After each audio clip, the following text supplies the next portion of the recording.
এই ধরনের অঙ্ক তোমরা জাস্ট 5 সেকেন্ডের মধ্যে করে ফেলতে পারবে যদি কনসেপ্ট ক্লিয়ার থাকে। কি করবে দেখো, প্রথম অঙ্কটা শেষে যে সংখ্যাটা থাকবে তার বর্গমূল জানতে হবে। দেখো 225-এর বর্গমূল 15, 15-এর সঙ্গে তার আগেরটা যোগ করতে হবে, অর্থাৎ 169 হবে। 69-এর বর্গমূল 13, 13-এর সঙ্গে 108-এর যোগ করলে 121, 121-এর বর্গমূল কত?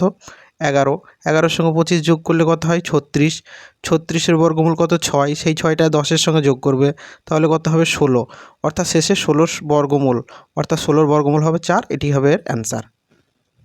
সেমভাবে দেখো দ্বিতীয় অঙ্কটি করতে পারবে। 169 বর্গমূল কত? 13, 13-এর সঙ্গে আগেরটা যোগ করতে হবে, 51 যোগ করলে কত হবে? 64, 64-এর বর্গমূল কত? তোমরা জানো 8, 8-এর সঙ্গে 248 যোগ করলে কত হবে? 256, অর্থাৎ 256-এর বর্গমূল করলে কত হবে? 16, আমাদের অ্যান্সার হবে 16। সেমভাবে নেক্সট অঙ্কটা পারবে।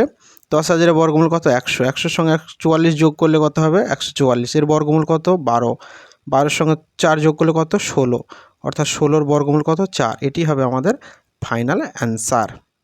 তাহলে এইভাবে তোমরা জাস্ট 5 সেকেন্ডে করতে পারো যদি কনসেপ্ট ক্লিয়ার